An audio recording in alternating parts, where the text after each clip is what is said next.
Sacramento, and 106.1 KZCC LP Conroe, and worldwide on irlonestar.com. YouTube, so check us out there. Don't forget to follow us on Twitter at @the_ticket stub. Shoot us a message. We may shout it out in the air if he's paying attention.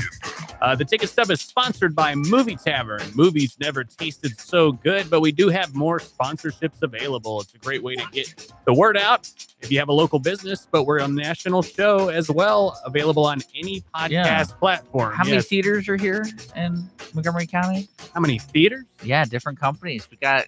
Yeah. Well, it doesn't have to be another theater. It can be anybody. Anytime back in time popcorn. I'm looking in your direction. Got to do that. But anywho, if you would like to sponsor the show, you visit irlonestar.com for rates and stats, or drop us a line at 936-647-3776. Also, don't forget to leave us a 5-star review on any of those platforms. I'm Chris Appel. Connor is in San Diego on a mission trip. Oh, we actually know where he is? Well, he's in San Diego on a mission trip to save hipsters. But Dick is here, and I could have sworn he was skiing. Again. Yeah. He has so many timeshares around the world. He has like an Aspen timeshare. We have theories because Connor all of a sudden just goes, "Hey, I'm going to be missing these dates." And I'm like, so what's he doing? And I still haven't got an answer of what he's actually doing. He must have told you. I thought that was a whole joke. Like he's going on vacation. He didn't want to tell us. No, I don't know. I just made that up. Oh, okay. So he's saving hipsters in San Diego. That's it. I mean, I guess he could really be doing that. Is San Diego Mexico now? Didn't they take that over? I thought that's what was going on. Is that right? No, San Diego is still pretty Anglo. Oh, it is? I haven't been there. L.A. Oh, okay. Well, that voice you hear is Sean K. Thompson. Hello. From Mornings with Lone Star. He's back again with us. And C3 Productions. That's his actual job. Yes. So he is back with us this week. So I'm very excited. We have a jam-packed show today, sort of. You sound excited about it. No, I know. You told me about this phone thing, and you're totally right about totally it. Right. I got it. He's totally right about this. I didn't have my printer. I don't have my notes, but I need a big one like that. Yeah. But we got a jam-packed show. We're skipping. I do. I do. Yeah, just like that. We're skipping movie news. I love throwing you off. Yeah, man. I know. Well, you're really good at it. We're skipping movie news this week because I want to spend more time talking to Sean because we ran out of time last time. We're not talking about Movie Pass? We're not. No, I've been through that. We're not talking about Movie Pass. I just love talking about that. No. It's still up, by the way, folks. So go get as much Movie Pass as you can. It is, and it's such a wonderful deal now. Anywho, I keep saying that, but we're going to rewind the movies that we watched last week, and then at the end, in honor of the Meg, we're going to reveal our top 3 monster movies of all time that we like. So, Dick, if you're just looking at this, think about your top 3 movie. I really need to do a better job on that. Monster movies there. I got it. I got mine in my head now. Yeah, but go to our Facebook live feed or our Twitter at @the_ticket stub to interact throughout the show, and we've got our grand ticket giveaway as well. That's a long intro, especially when you constantly get interrupted. I know. I'm sorry, Chris. You're wonderful. It's fine. Before we do get to starting the show, I want to remind people we broadcast live on Facebook and YouTube. Yep. And we're starting to create events on our Facebook, so make sure to like our Facebook. That way you can see who's coming in and what our topics are and the group rewinds and all that kind of stuff. We're going to start putting our information there. And also on irlonestar.com/TTS. For the Ticket Stub. That is the show page for all of upcoming news and things we're doing for the month. And now I guess we talk. I see what's weird is I talk to Sean almost every morning. It's not special for Dick. Well, I know that, but it's special for me. And yeah, I know. So do you just want me to be quiet and work on other stuff while you talk to him? Sure. that would be an interesting change. A nice change, I think. It won't work though. Dick will have to pop up with something. Oh yeah, when there's an opportunity, I'll pop up. But funny how we haven't mentioned that on the morning show. There we go. Yes, Sean. Well, one thing I want to tell people about Sean, C3 Productions is a local production company here in the Montgomery County area. And basically you can do all things video, to small projects, to YouTube videos, to political ads, to basically like anything video wise. Right. C3 stands for creative content creation. So if it's creative and tangible, anything from marketing collateral, like a trifold brochure to a poster, to video to. Because I know you write. I write. And I know you video, and I know you photography, and I know you. Photography. Who's doing this interview? What are you just taking all my questions? He Englishes a lot. He's taking all my questions. He's a good grammar person. He's one of those good ones with English. And then I speak good. Well, I just want to get like people so they understand where, because I don't think we really got into that in the last interview. Which is why you call me back and this then, time. You scraped the bottom of that barrel and found me. Well, no, I wanted to tell people, I wanted Chris to know more about your history of like Star Trek. And because there is a little history, a little tiny history, right? Like from and then also writing scripts, because you are a qualified script writer, as in like you got paid one time, right? Yes, I'm a professional. So he is a professional in that regard, which is different. We never had a screenwriter on. That is true. So yes, I am doing this interview. I have one question that I've got to start off. Okay. With. Tell me about Bad News Bears Go to Japan. Bad News Bears Go to Japan. I was living in Japan. It was near the bicentennial, 1976. I was a member of the Ancient Mariners Fife and Drum Corps, which was the old style Admiral Perry's fleet, playing fifes and drums. And we went on Japanese national television one time as kind of like a game show. Oh, those are great. Oh, good Lord. Because I was back then, I was very androgynous. I was very short. It was the 70s, so I had very long hair, and I was like 11 years old. And so on live Japanese national television, the host asked me if I was a boy or a girl. And wow. Yeah, nothing to make you feel like a man on that one. But we caught a ball game being played in Tokyo, in the Tokyo area, and it turned out to be that they were filming crowd scenes from Bad News Bears Go to Japan. So there's no way you can spot me. I'm an extra in the crowd. But yeah, that was it. But while in Japan, my mother actually was in a movie with George Kennedy. There was a Japanese-American joint venture. I think it's called like The Measure of a Man or The Price of a Man or something like that. Because I actually found it on DVD and bought it for one Christmas. And she played a judge in a fashion show. So we got early starts in our film career. George Kennedy from the Naked Gun movies. Yeah. That's where I know him from. Yeah, that's where he is a great actor. But I guess kind of staying on that. So what are some of the celebrities you've met, or is there any kind of cool stories that you've met? I can tell a brief one. Tim Matheson. Okay. I was in a movie with him, and because of that, I'm now 2 degrees from Kevin Bacon. Oh, okay. I was in a movie with Tim Matheson, who was in Animal House with Kevin Bacon. So there you go. It was a local film. When they shot it, it was going to be called MK Ultra, but it ended up being called Hellswarm. One word. Dick's looking it up. I know him. It was like straight to Sci-Fi Channel, and then they released it on DVD. And one morning, a good actor friend of mine named Joe Gusafi called saying, "It's 2 words." Or do they put it back to 2 words? I'm just letting you know it's 2 words. Okay, then they changed it again. But I was asked to be an extra for this movie being shot, and having been an extra before, I know you take like 3 or 4 changes of clothing, even the shoes, makeup and hairbrush and everything. And I showed up at Rice University early that morning. The casting director was very happy that I brought changes of clothes. So they had me be a lab tech for this alien autopsy. The whole show was aliens coming. It was like a cheap X-Files TV movie. And so take after take, I'm putting on this rubber glove and operating on this fake alien. And with none of the stars around me, but I knew that Tim Matheson was acting in it and directing it. Now, as an extra, you never talk to the talent. There's a pecking order, and they cut in front of you with craft services to get food, and these are the rules, and you never break them. So at one point, there was a break, and I'm walking down this spiral staircase in this big hall, and I hear footsteps coming up. So I flatten myself out, and it's Tim Matheson, and he's walking up. So I let him get past me. The dude is very tall, by the way, insanely tall. And he gets like almost face to face with me, and I can't help myself. I said, "Mr. Matheson, I know I'm not supposed to talk to you, but I got to say, I've been a big fan of yours ever since." And he cut me off. Like, yeah, I know Animal House. And I said, "I've actually never seen Animal House. I was gonna say Up the Creek." He's like, "Oh my God, I love doing that movie," and just starts talking to me about it. So it gives me 30 seconds of his life and goes off, and I go off, and I felt, I dodged that bullet. Well, late that night, because this was a full day and night shoot for the extras. So now we're doing a crowd scene outside in Midtown Houston. And apparently this building's blown up and we're in the crowd going, "Oh!" So I know I'm hidden in the crowd because I've just been someone inside that building. And so I'm mixing with the crowd, and some production assistant motions me over. Says, yeah, do you see that taxi cab parked over there? I said, yeah. You see the crack in the sidewalk? Mr. Matheson wants you to walk over to that crack and then stop and look in that direction and just have this look on your face like your best friend's been brutally murdered in front of your eyes. Hold that for like 15 seconds and then walk away. Like, okay. And I look over at Matheson and he gives me like a double thumbs up. So I do it. And that's the scene that ended up in the movie. Oh, wow. That's awesome. Yeah. So what year was that? 2000? Sounds about right. Yeah. Wow, okay. I'm watching the trailer right now.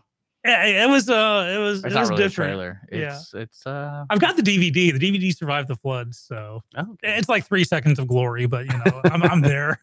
But I got a question for you. But he was really cool. He's a nice guy. Do you remember how much they paid you for that? Oh, that was $250. I think. For the whole thing? Yeah. Like they don't scale it at all. Like, well, that's the extra scale. It's like $70. Well, I mean, because you brought in extra stuff. You're like, oh, we're gonna put you in different parts of the movie. You get paid more. Right. If I'd been wearing the same clothes, they couldn't have used me for anything else. And ironically, but you get paid the same. Yeah. So you still would have gotten paid $250. No. Well, if I just brought one change of clothes or one clothes, I would have been just crowd scene or. But you still would have gotten paid $250. No, I would have been paid $70. Oh, okay. Oh, because it's per day. Mm-hmm. And then we went to overtime. They liked me because I had the change of clothes. Like, we need you for this night scene too. And will you go into overtime?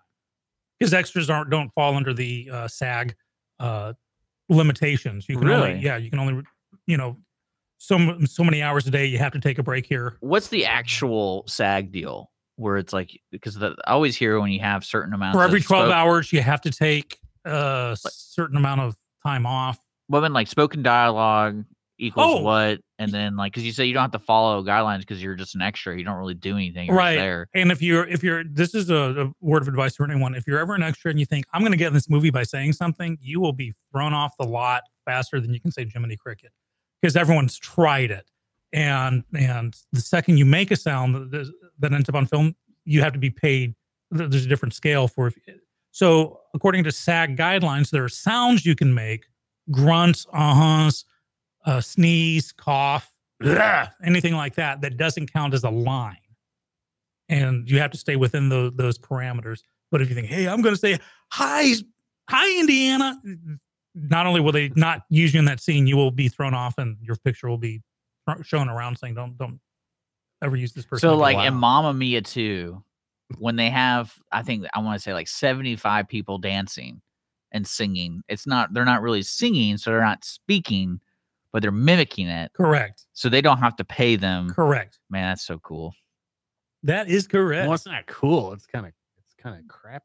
No, I mean, that's the way. Hey, you're given a budget, dude. You gotta be under budget. It gives you the impetus to you realize that's why become a better actor. Michael Bay keeps making movies, because he gets under budget every time. Can you believe that? Is that so? Yeah, I was reading an excerpt from a book, and that's why Hollywood loves him, because he gives them a budget and he sticks with it and he makes it cheaper. Like a lot of his movies, like I think the most noticeable one, I think it was in like the third Transformers, he actually reused a shot from the island and just took out whatever the island had and he put a robot in it. Like the exact same highway scene shot for shot. He must have found out how to do explosions really cheap. Well, yeah, this was saying, like, even though it sounds the most ridiculous thing you've heard, but no, apparently Michael Bay knows how to make a movie under budget. And even if the budget's $500 million, he's like, I'll keep it under $500 million. And that's why he keeps getting rehired. And they're successful too. Yeah. You give me $500 million for a budget, I'd keep under that budget. I want to ask you, because you're pretty much the one that's in the studio that has a little bit of workings of Hollywood, a little bit. So one thing, like I was wondering, one of my most anticipated movies is coming out is a movie version of Metal Gear Solid. So that's one of the movies, like one video game I've always liked. It's kind of movie-ish. I don't know if you've ever heard of it. Oh yes. So the guy directing it is the guy who directed Kong Skull Island. Well, that wasn't Peter Jackson? No, this is the newer one. Okay. The newer one. And what's interesting, I saw an interview with him, and he seemed to know what he's talking about with Metal Gear Solid. So I was very impressed. Like, oh, cool. And I saw Kong Skull Island. I reviewed it. I think even Connor, the guy who's on vacation all the time, reviewed it. So I was like, oh, cool. But what's weird, though, he's never directed anything before that. And so I was thinking to myself, how did somebody like this guy, I mean, he directed a couple things, like maybe TV, but I'm talking about big budget, because that's a big budget movie. How does a guy like that get a big budget film? You think? How did, Very likely from work that he's done that maybe it hasn't seen the light of day. A lot of it's word of mouth. Okay, yeah, because like to give you an idea, before let's see, I'm looking at before Kong Skull Island, his breakout film was a film called The Kings of Summer, which was like a growing coming of age kind of twisted film. But that was, and then before that he did like a bunch of Funny or Dies and stuff like that. But I mean, like, it's just weird to me that he would go from a scale of a $5 million movie to like, hey, here's a $100 million movie. Make us Kong Skull Island. Well, rarely does a director get to choose what he or she's going to direct, or that someone calls, say, hey, we want you to direct the new Star Wars. You have to be an A-list director. You have to be a Clint Eastwood. Well, that's what kind of, so you think that his reputation among the circle? Well, you also pitch it. Okay. So it's like a director has to audition just like a cast member, where they go to the producers and they say, this is a passion project for me. This is my budget. This is how I will bring it in under budget. I want to use this person. This is my vision. And a lot of times it's a leap of faith on it. Well, yeah, because I mean, that's how they're doing Metal Gear Solid. Basically, he described the scene as he goes to the producers and they had a bunch of scripts and he's like, I want to do this movie right here. But that was like 8 years ago or something like that. And now they're doing it. And I'm kind of excited about it. But cool. There's a good interview. Just look him up. I can't pronounce his name. But I was just wondering, like, how does that really work with some people? Because screenwriters, I can see that working because no one knows the face of the screenwriter, and no one really knows it. Yeah, we don't get stopped in the streets for autographs. Well, that was kind of the funny thing. I saw The Invention of Lying, the movie, and they make jokes about the screenwriter because it's Rob Lowe plays like the prolific screenwriter, so they always show his face on the movies, and as a joke, because no one knows what the hell a screenwriter looks like. But like people get jobs through that, like you're a screenwriter, you basically just write before you get hired most of the time. Well, yeah, that'd be a spec script. And the things about, let's say if I wanted to write for Law and Order, I write a script, but it's not a Law and Order script. Okay, it's a script for private practice, just Grey's Anatomy, but as a spec, and then you send that in. Now, almost no one will take an unsolicited script anymore. Usually, you usually have to have an agent, but a spec script shows your ability to write, but not that you're trying to further the story of the show you're writing for, if that makes sense. If I wanted to become a writer for an existing TV show, I wouldn't submit a script of that TV show. That's a big no-no. And that's why you want to get an agent to open that door for you. And I was able to write a Star Trek Next Generation episode that made it pretty far up the food chain before it finally got booted out. But it showed me the inner workings of it. And it was a nice two-parter that I wrote. It was a sequel to Conspiracy, the episode with the little buggy creatures. And by the time, it unfortunately, because you said Full Metal Gear took 8 years, that is really not uncommon. It takes months, if not years. Unless you're a staff writer on an existing show, it can take years. And what I did is I wrote in this episode, submitted it to Eric Stillwell, who at Paramount.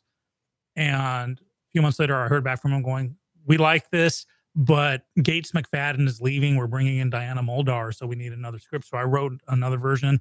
That went in. By the time that made it through the shuffle, Diana Muldaur is gone. Gates McFadden's back. Wrote another draft of it. Oh, Will Wheaton's thinking about leaving. Write another draft. Well, Marina Sirtis and Michael Dorn their characters are gonna hook up. We'll write another draft, and then it's okay. We're in season 6, and we're gonna go season 7. Then we're going movies. So sorry, it just won't make it. And that's part of it.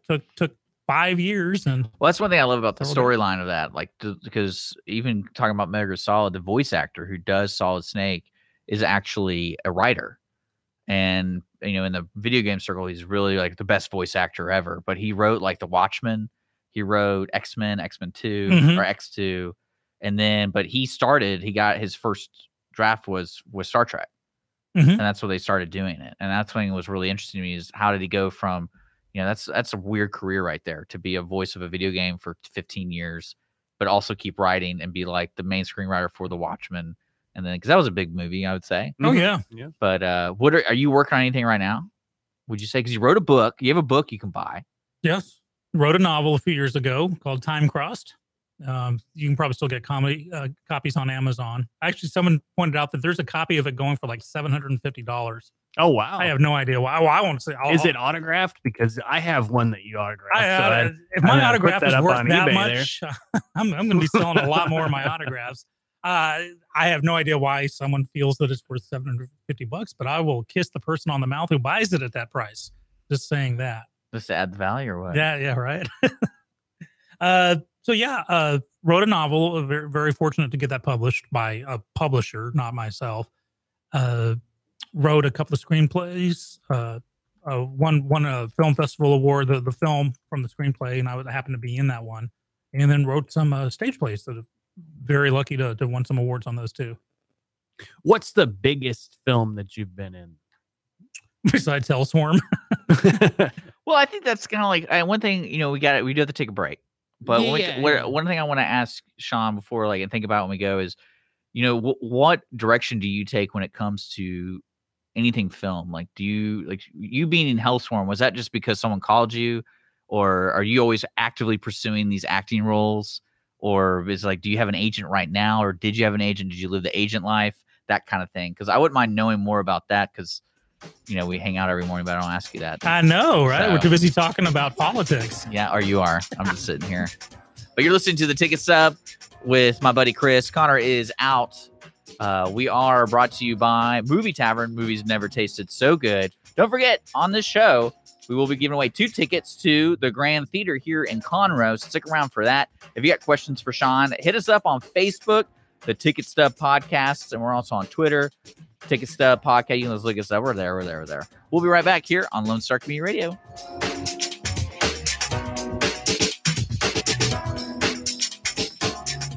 The Texas A&M AgriLife Extension Service has been dedicated to educating Texans for over a century. In 1915, the Extension Program was established under the federal Smith-Lever Act to deliver university knowledge and agricultural research findings directly to the people. Ever since, AgriLife Extension programs have addressed the emerging issues of the day, serving diverse populations across the state. Texans turn to Extension for solutions in horticulture, agriculture, 4-H and youth, and family and consumer sciences. Extension agents respond not only with answers, but also with resources and services that result in significant returns on investment to boost the economy. Join us Fridays at 1 o'clock for the AgriLife Extension Hour.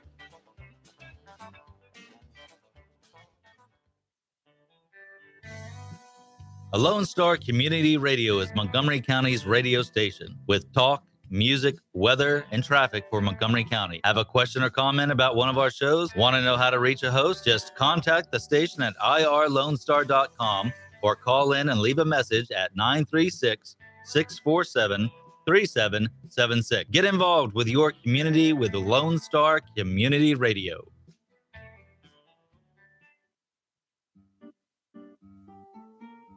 The Ticket Stub is brought to you in part by Movie Tavern, with 2 locations serving the greater Houston area. 18359 Tomball Parkway, just north of Willowbrook Mall, and 9630 FM 1960 Bypass West, across from Deerbrook Mall. The Ticket Stub is sponsored by Movie Tavern. Movie Tavern. Movies never tasted so good.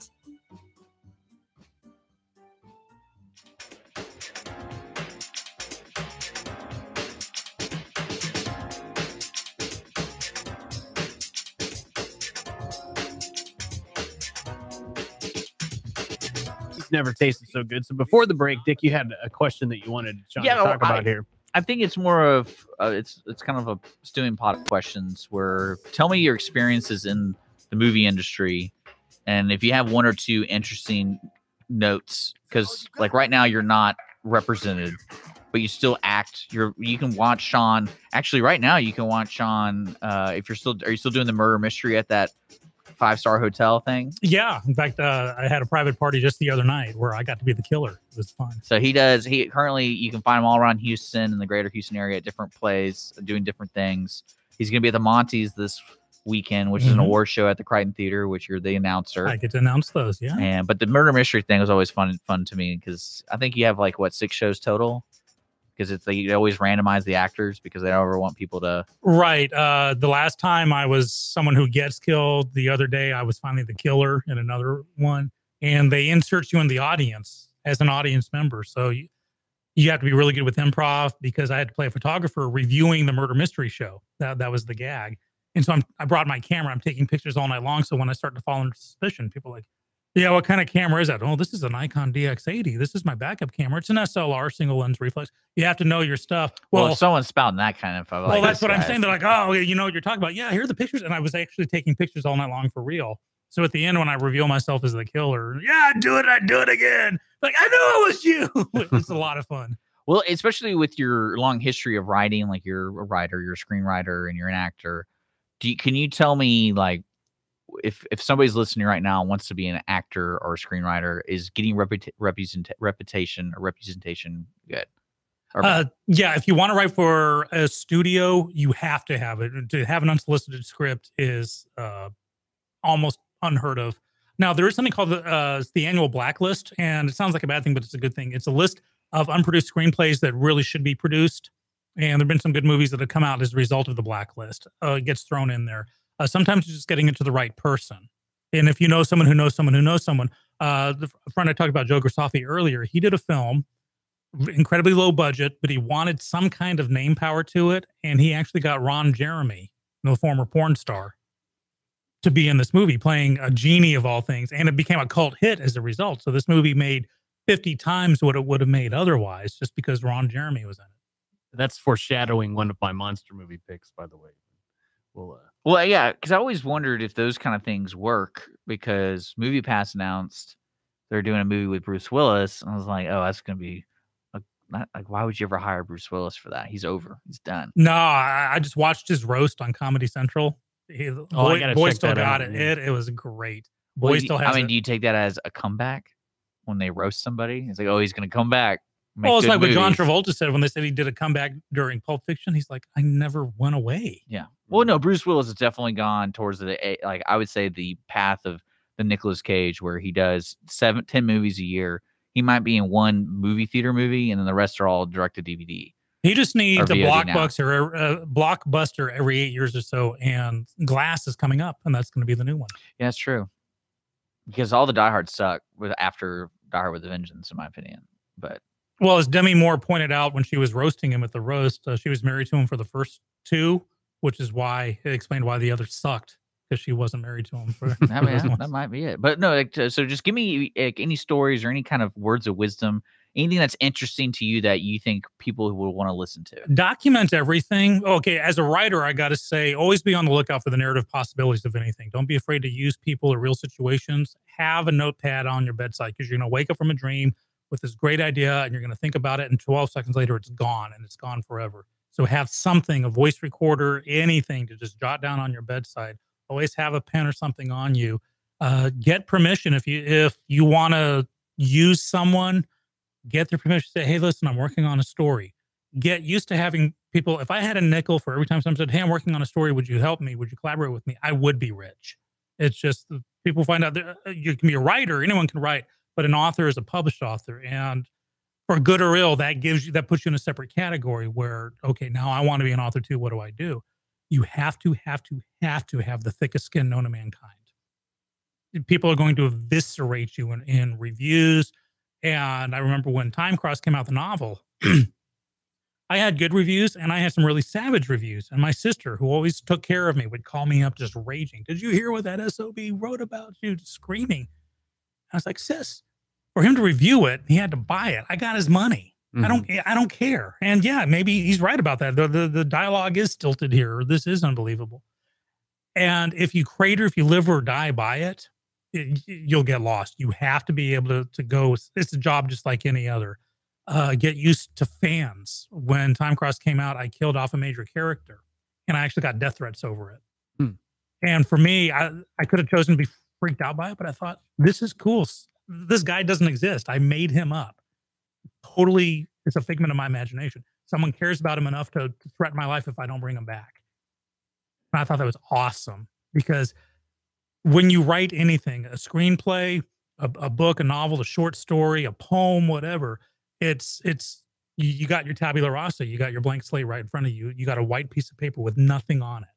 And so every word you write creates a universe.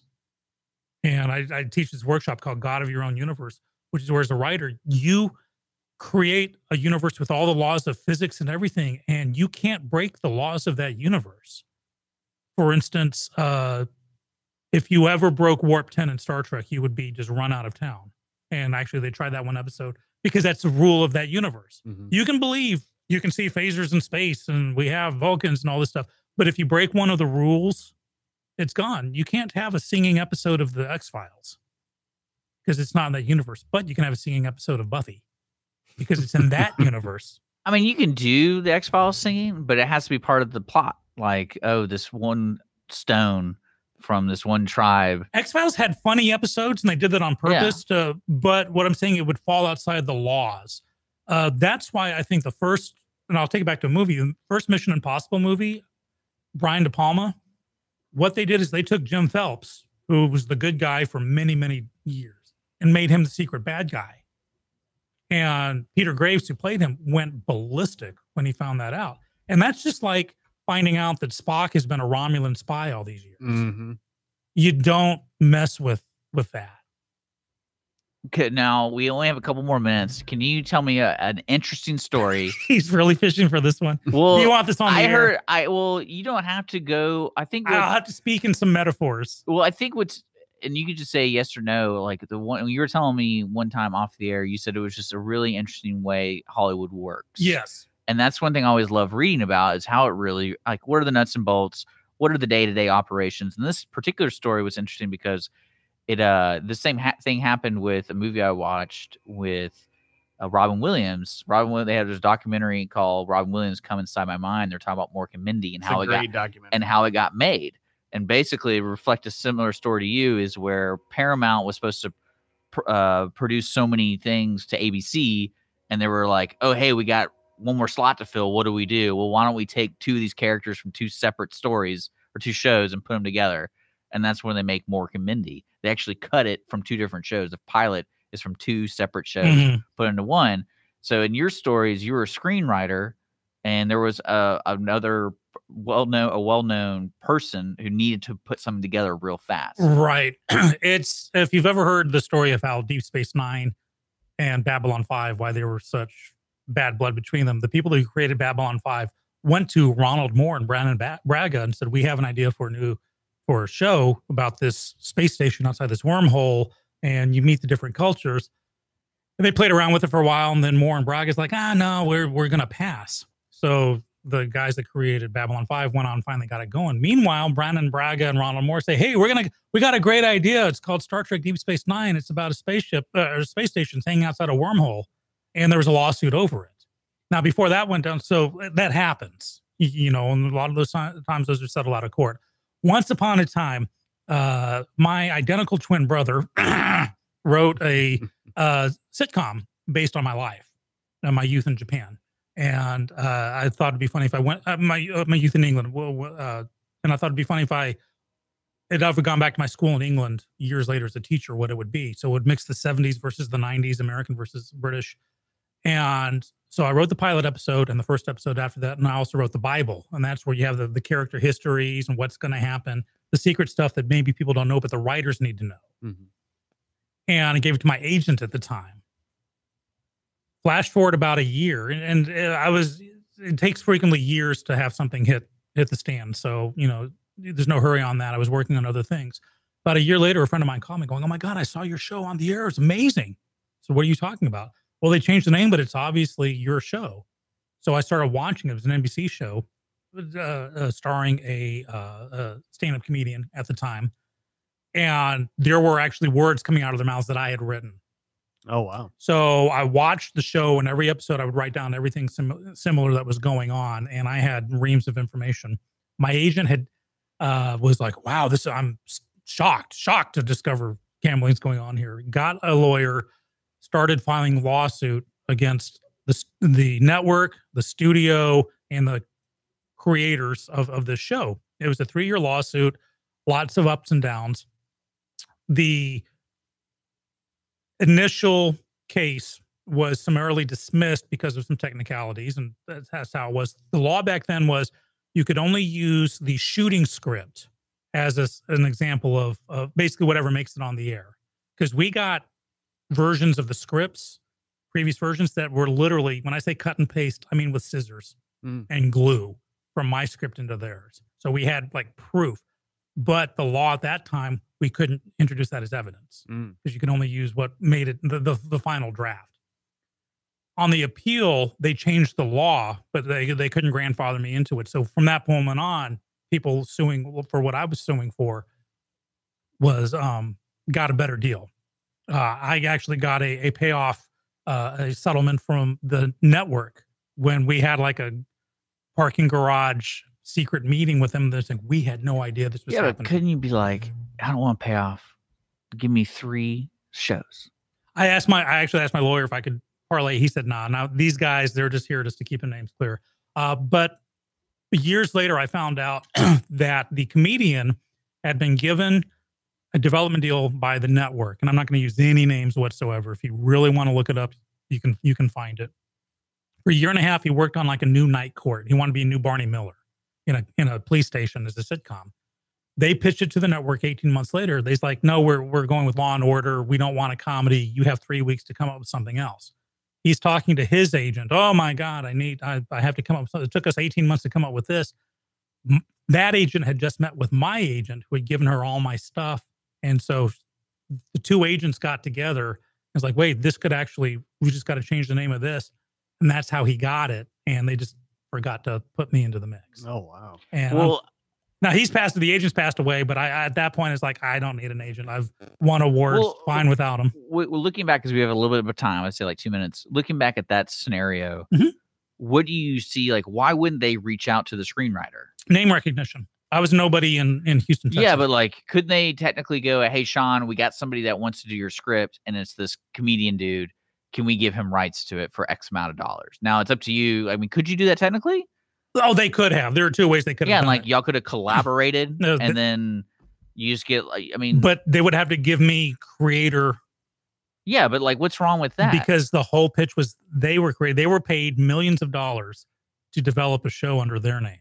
Oh, okay. Well, so it had to come from them. What does NBC know? We don't say this network. Oh, I thought you said that. No, I said network. Or what does the network know?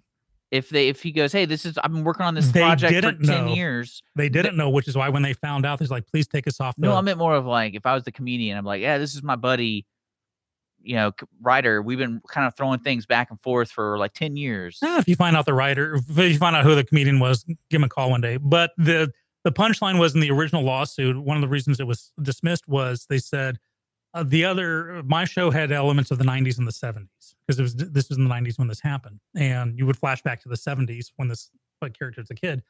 Found out later that and they're like, well, this show doesn't have that 70s aspect, so obviously it's not a ripoff. Well, about a year or so later, I found out that the same people had also created that 70s show. So they took mine and turned it into 2 different shows. Well, I mean, allegedly. Was that a cool story? Yeah. I mean, I love the ideas of the people, working that way. And it's like, hey, we got to do this. And just advice is just, be prepared, protect yourself, copyright everything, show proof of authorship whenever possible, and know who you can and can't trust. Okay. Sure. You want to close this out for a second? But the show's over? No, we're going to take a break. Okay. All right. We're going to take a break. When we come back, it's either top 3 or rewind. We'll see. We'll make them both. Stick with us. Yeah, both.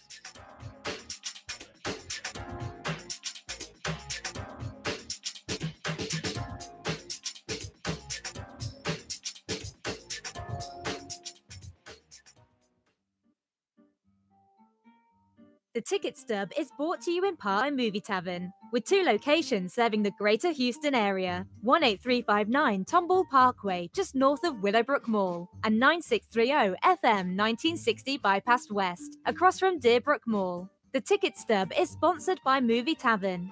Movie Tavern. Movies never tasted so good.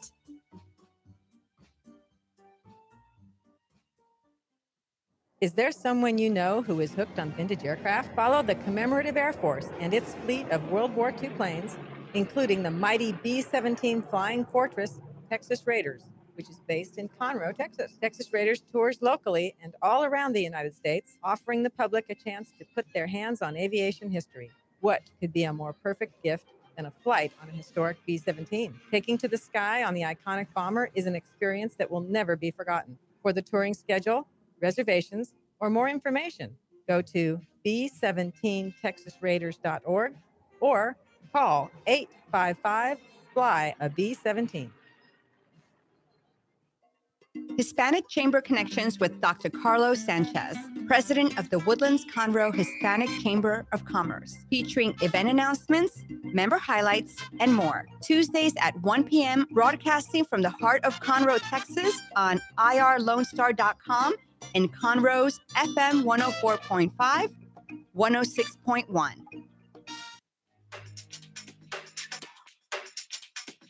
This is not a drill.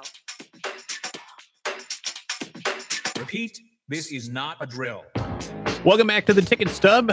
The Ticket Stub is sponsored by Movie Tavern. Movies never tasted so good. I know. I want to get this out of the way. Our grand ticket giveaway. Our winner for last week was Wes Smith. Man, always taking his dates I out. know, Treating I know. him well. Yeah. So it was in honor of Christopher Robin. Winnie the Pooh was inspired by a real bear from the London Zoo, named after what place? And it was Winnipeg, Canada.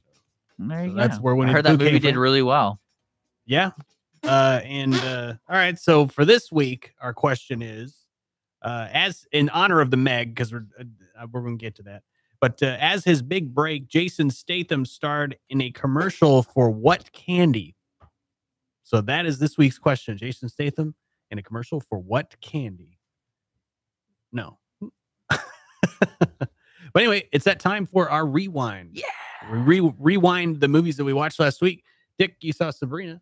Yeah, I saw the remake, the 1995 Sabrina, and I'm going to say the reason I watched this was because I've seen the original with Humphrey Bogart and Audrey Hepburn, and I forgot who is it. Brian De Palma directed that one. Who directed that one? He, I think that was who. No, it was before De Palma's day. who was it? Well, anyway, I saw this because I was with Holly and I saw it, and I go, I wonder what they changed or what they did, and they didn't really change much, but. Really, what I want to say is the movie's okay. Harrison Ford does Harrison Ford well. There's no problems there. Probably the most interesting thing, though, was the people who were at that time going for Sabrina Fairchild, who's the main woman, and how many of the famous actors you know today that were going for that role. Because this movie, have you heard of this movie? Yeah. How much money do you think it costs to make this movie? Well, I have a feeling it was a flop at the box office, but yeah, man, with those, it was Greg Kinnear and Harrison Ford. Yeah, Greg Kinnear, Harrison Ford, also with Nancy Martin from The Sopranos, who plays Mrs. Soprano, John Wood, and then Lauren Holly from all those movies, and then it was directed by Sidney Pollack. So, I mean, to me, that's a good A-list cast and crew and all of them. So, how much money do you think this movie cost? 1995, by the way. Oh, well, maybe 60 million. Yeah. Oh my God. $60 million. Wow. It made more than that. It made around 140 million worldwide and like everywhere. So it made its money back, but it was just kind of funny to me because I feel like this is one of those movies during the Hollywood time where it's like, this is gonna be a big movie. You're gonna get paid. Whoever gets this leading role as Sabrina Fairchild, because it's called Sabrina, and Audrey Hepburn. And it was a no-name, right? Well, I would say at the time, yeah, Julia Ormond played. Oh, well, no, she was. But at the time, she really big. wasn't known at the time. This is 1995. So other actresses who were going to be considered were at the time Julie Delpy, Robin Wright, Gwyneth Paltrow, Demi Moore, Delpy, thank you, and then Cameron Diaz, Sandra Bullock, and and Winona Ryder. And actually, she was originally offered the role. She turned it down apparently because she felt she could not fill the shoes of Audrey Hepburn. I mean, get over that. That's no, I could see that. But not when they dangle that money in front of me. Yeah, I forget it. I'll do whatever. I'll follow. I'll be the next Indiana Jones. And David Larrabee, the character played by Greg Kinnear, was originally offered to Tom Cruise. So that was kind of funny because I kind of think of that time who was doing what at that time. Overall, I would say the movie is average. It's nothing special. And it's a good date movie. You're just looking for something simple. But yeah, I just thought it was really interesting. As 1995, Sabrina cost $60 million to make, which is a lot of money at that time. But yeah, there you go. So would you say thumbs up, thumbs down? Oh, I would say thumbs up just because it's not a crap. So, okay. But I mean, I'm not saying it's double thumbs.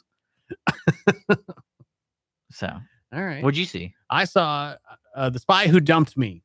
The movie that I was very excited about. Why? But I said it on the show like a few months ago. I was very excited. It's the movie I was, I guess, most excited about for the summer, I think. Okay. But, I don't know. I thought it was an interesting premise. I'm just going to go very quickly because we don't have a lot of time. But it's okay. I mean, it's not really that funny. And God bless her, Kate McKinnon should not be in movies.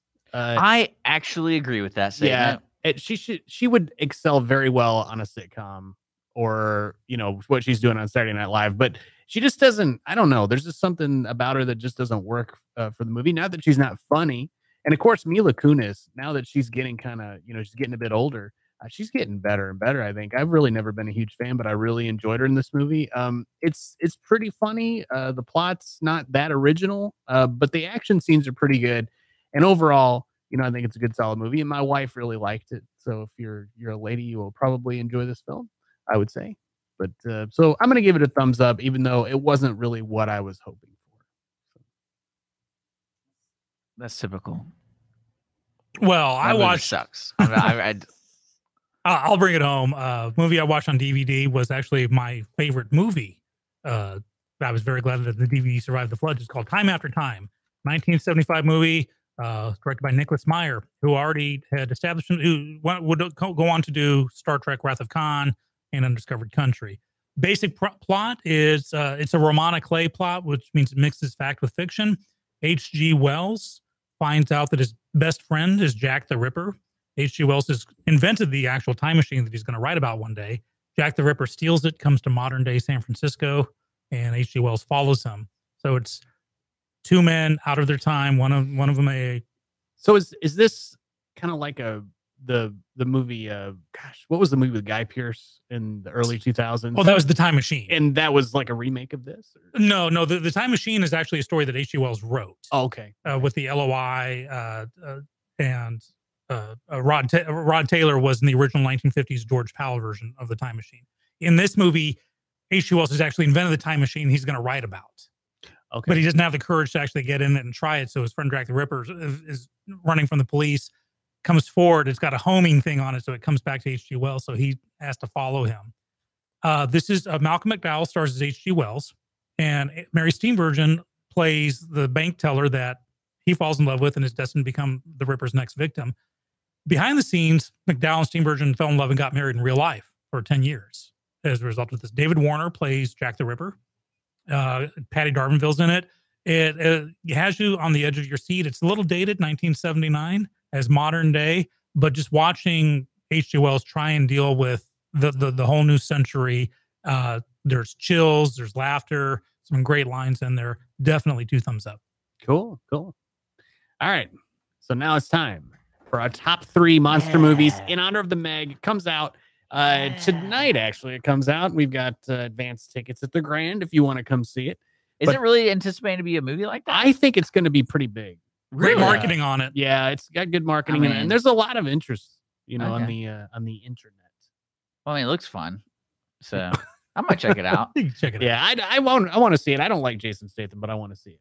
All right, top 3. So we're going to go 3, 3, 3, and then 2, 2, 2. Okay. So, all right. So I will go first. My third choice is actually a movie called The Descent, which I think, if you guys know about it, it's 2000. Oh yeah, yeah, where the spelunking movie. Yeah, the girls go down in the cave and there's these little monster people down in there. That movie is terrifying. It is a really good, solid monster movie. I love it. It's number 3 on my list. Monster movie, I would say is number 3 would be Dogma, because there is a poop monster in it, and any movie that slides in a poop monster is okay by me. I will say that is probably one of the most fun things I've seen in a movie, and it's like they call it the monster. I forgot I don't want to say it because I'm gonna mispronounce it, but it's a Hebrew word, but it's literally the Gogoloth. Yeah, like actually it's made out of poop. Mm-hmm. And they make a lot of jokes about it, but it's still funny. And I know it's not really a monster movie, but when I saw that, I was like, yeah, that's awesome.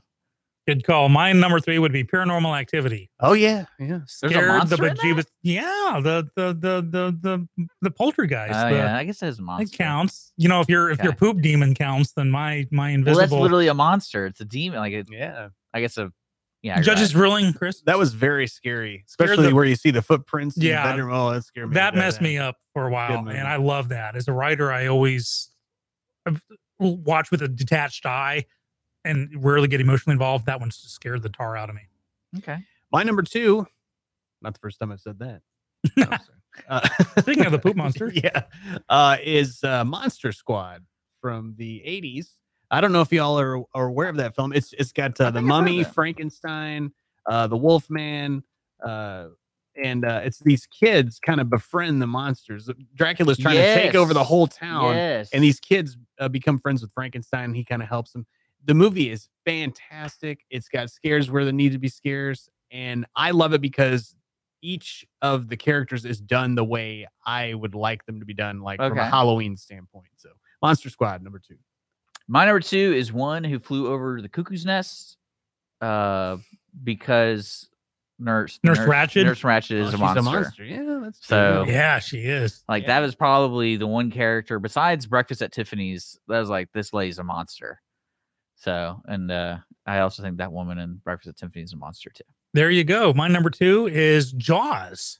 Yeah, I will count Bruce the Shark as a monster. Yeah, the perfect storm of acting. Use of camera, use of plot, music. Yeah, definitely. My number 1 is a movie from 2008 called One-Eyed Monster. I don't know if y'all are aware of this film. No, I know. I got to be careful on how to describe this. But anyway, so it stars Ron Jeremy, which was foreshadowed earlier. It is not an adult film. It is not an adult film. I mean, you're the check mark. Ron Jeremy. I know. But he and a bunch of people go to a cabin in the woods to film an adult movie. And while he's there, he gets struck by lightning or possessed by aliens or something. And his manhood gets detached from him and goes on a killing spree. And it is wickedly funny, and it's not scary, but it's certainly an interesting monster. So that's my number 1. Okay. I like it. My number 1 is Deep Blue Sea. That is a great one. Yeah. There's a lot of things I really like about it. I mean, you got LL Cool J, whose best friend is a parrot. Can't miss that. That's movie magic right there. And actually, speaking of Jaws, I don't know if this is correct, but all the sharks in that movie are killed in the way Jaws is killed in the Jaws movies. Yeah, in order. So I thought that was really cool. Samuel Jackson's in it, and has a fantastic death scene. The best. And for some reason, I still want to know the story. If I ever talk to Stellan Skarsgård, I want to ask why he chose these movies he's in, because there's some movies that he's not like the main top bill, but he's assigned, and he's like Mamma Mia, and then of course this movie, because he has a great scene in this movie. Saffron Burrows is probably the most evil character, but like no one wants to talk about that in that movie, if that makes sense, because she kind of like causes everything there. And so that movie had a lot of great production notes to it. So if you're into like movie making, read more about Deep Blue Sea and how they got to the end product, because it was pretty funny. And of course, Michael Rappaport's in it, so yeah, I like him a lot. And then Thomas Jane. So I'd say that movie's A-okay for a monster movie. My favorite, hands down, is a 1974 B-grade monster werewolf flick called The Beast Must Die. Oh, okay. Interesting that the main character, the protagonist, is black in a 1974 movie, but it's not a blaxploitation film. Calvin Lockhart has Peter Cushing and has Dumbledore himself, Michael Gambon, in it. Basic premise, it's kind of like The Most Dangerous Game. A rich black, again at the time, very, very forward-thinking hunter invites people to his estate, says that one of them is a werewolf, and he's going to find and kill the werewolf. And this actually has what is called the werewolf break. And there's a voice at the beginning saying, this is a mystery, but it's not who's the killer, it's who's the werewolf. We will stop the movie near the end, and you have 30 seconds to figure out who the werewolf is. And sure enough, in the middle of all this action going down, and it's 1974, so you have to keep that in mind. But the film suddenly stops, and the clock starts ticking, and now it's time for the werewolf break. Is it this person? This person? Well, don't ruin it. Yeah, well, it's got one of the best endings. It's got an ending that would rival the ending to The Thing. Really? Yeah, just where you. Well, now I want to watch it. Where can I watch it? I have to buy it. I think it's on Amazon Prime or something. It's called The Beast Must Die. Hold on, I have it here. I'm looking at it right now on IMDb. You can get on. I've got the disc, and I'll if I find that disc, I'll pass it to you. Yeah. But you can get on Amazon. This looks great. It is what it is. It's a for what it is movie. But it just really stuck with me. Man, What Peter Cushing's in it? That's so bad, eh? 45 years later, it's still with me. Okay. I always found it weird that like Peter Cushing and Christopher Lee and Alec Guinness, and then they always say like they're such prolific actors. You know, they will never be, and then like I don't want to be in this movie. That's like the reputation, but then they're in these like crappy movies. Well, no, Alec Guinness. Yes, Peter Cushing. No, he and Christopher Lee knew full well what's going on there. What paid the bills. And even Laurence Olivier, he was in a horrible movie, and they asked him why. He's like, "Because my dear boy, I like to eat." And Max von Sydow was in Flash Gordon. That's true. All right. Yeah. Well, we gotta be shutting down the show, Chris. You want to take us out? Sure. Well, Sean, thanks for coming. Sorry, I bogarted so much of the conversation. No, here. not at all. No, Blame no, Dick. That's no, what I no. did. We got to learn more about you, and I was excited about that. But hey, later this month we've got our group rewind. Yeah. Goop. I can't even say it. Group rewind. Sponsored by Tulsa. Yeah. It's gonna be Licensed to Wed, the Robin Williams movie. I don't know why Connor chose that one. We didn't really talk about it, but I guess we're just like, yeah. But I love Robin Williams, so I'm excited to see it. But, Licensed to Wed. Okay. Licensed to Wed. Cool. Well, Connor's back next week, so we're excited about that. Yeah, no more Sean. Yeah. Thanks for slumming it with me, guys. I appreciate definitely. But for Sean, for Dick, and myself, we will see you next week on the Ticket Stub. Yes, that's the name of the show.